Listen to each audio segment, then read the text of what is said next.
Hello friends, hope you are doing well.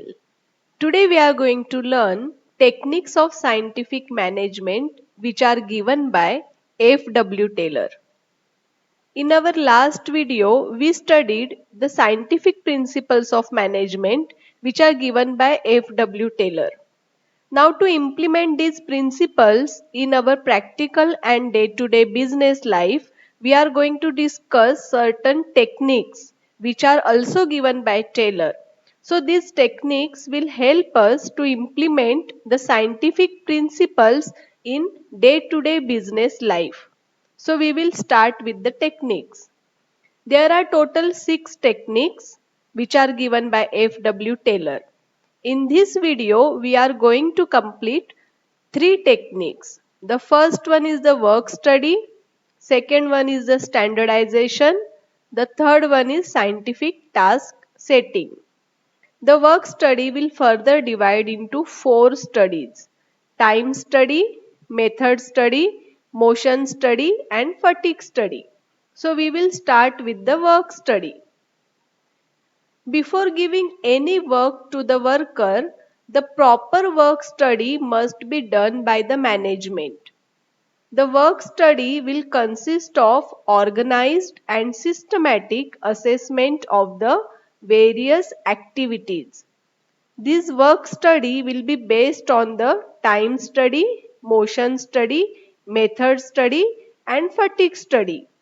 So under the work study, the manager will see how to do that work in a particular manner. So work study consists of time study, motion study, method study and fatigue study. That means we have to determine the time required to complete that work, the motion and movements which are necessary to complete the work, the best method by which we can complete the work, and the fatigue level will be after the completion of work.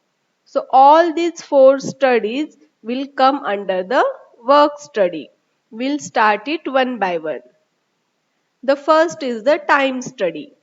As I said, time study is a technique in which manager observe and record the time taken by employee to complete a particular work. So with the help of time study, we can determine a precise time required to complete the work. This technique will be useful to fix a standard time. So with the help of this, we can measure the efficiency of the employee and we can control the cost of work. So under the time study, a manager has to observe each and every work and he has to record the time required to complete that work. The second is the method study. There are different methods to complete the task. For example, suppose I want to make a tea, then I can make a tea by various methods. I can boil the water, then I can add tea powder and sugar, and at last I can add milk. Or I can boil the milk and water together and then I will add tea powder and sugar. Or I can add the different flavors also. For example, ginger, black pepper or other spices. So here I have to find out the best method to make the tea. Same way, the manager has to identify the best method of doing a particular job. It is a very challenging task for the manager to identify that best method. If he will identify the best method, then it will help in reducing the wastage of time, raw material, and it will improve the proper utilization of resources. So the manager has to undertake the method study to identify the best method to complete the job. Now see, the drilling work can be done by this method also or it can be done by this method also. So the manager has to identify the best method to do the drilling. The third study is the motion study. Motion means movement. The motion study involves the requirement of movements to complete the task. Here we have to eliminate and avoid the unnecessary movements, and we have to focus on the required movements only. So here we will study the movement of employee and machine, and all the unnecessary movements will be avoided. Motion study is helpful to finding the best movement of doing a particular job. It will improve the efficiency of the workers. The workers will not get tired because we are avoiding the unnecessary movements. At the same time, we can avoid the accidents also. So motion study is most important. Suppose we have a job to chop the timber, then this is the motion study. We will chop the timber in this motion only, and only these movements will be allowed.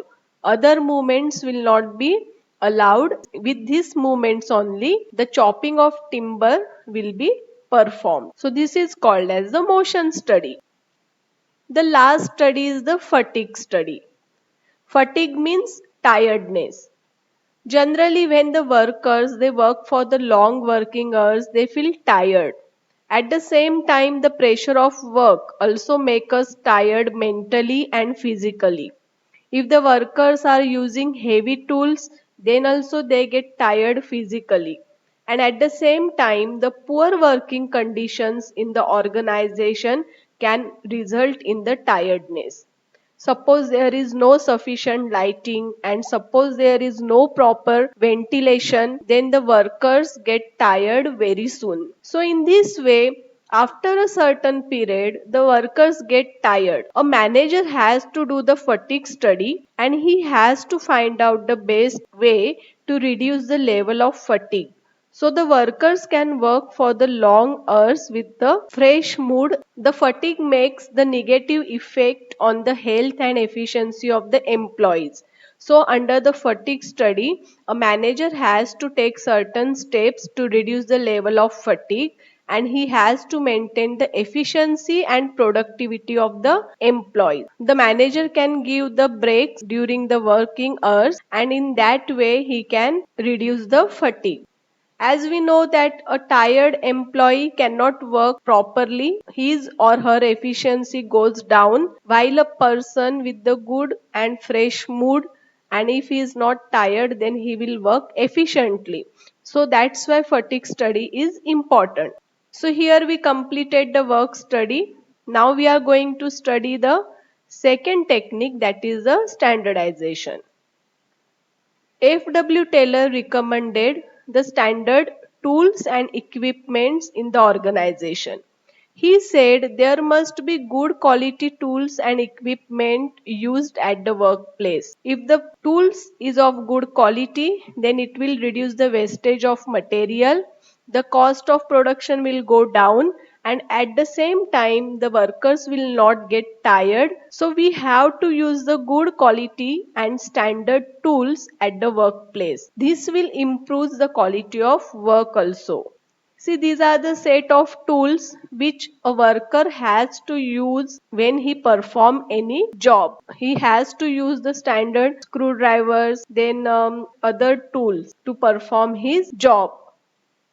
These are other sets of tools which a worker has to use at the workplace. Even in the restaurant, the chef has a certain standard knife. He has to use that particular knife for a particular job, and this is called as the standardization of tools and equipment.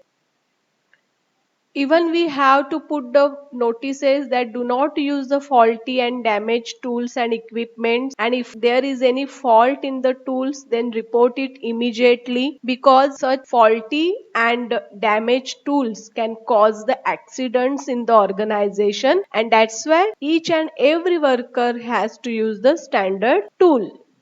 The third technique is scientific task setting. Now, what is this scientific task setting? The Taylor suggested that we have to fix a fair day's work for each and every employee. See, for example, a manager has to call the meetings, he has to communicate with his subordinate, he has to do the work, and he has to achieve the organizational objectives. This is the fair day's work of the manager. If the manager is checking emails whole day and he is not doing any work, then of course he is not doing his fair day's work. So under the scientific task setting, it is very important that we have to prevent the employees from doing the unnecessary work which is below their capacity. Each and every employee must do the necessary work in the organization, which is their fair day's work. So under this technique, every employee will have a certain quantity of work daily which he has to perform. And in that way, management can also keep a proper control whether they are doing their work or not. And then there will be the optimum utilization of workforce. See, for example, for a teacher, a fair day's work is the teaching. The teacher has to teach in the class, she has to take the lectures, and she has to teach the students. That is her fair day's work. And apart from this, she can check the notebooks, she can check the answer sheets. Okay, so this checking work she can do in the other time, but her fair day's work is teaching the students. So if any teacher is checking the books whole day and not teaching, means she is not doing her fair day's work. So here we have to check whether each and every teacher is doing her fair day's work, which is teaching the students. And if she gets some extra time, then she can do the checking work. It is very important in the organization. The other three techniques we will learn in other video. So please subscribe my channel, like and share the video. If you have any doubt, you can write in the comment and I will try to solve your doubts. Thank you. Take care.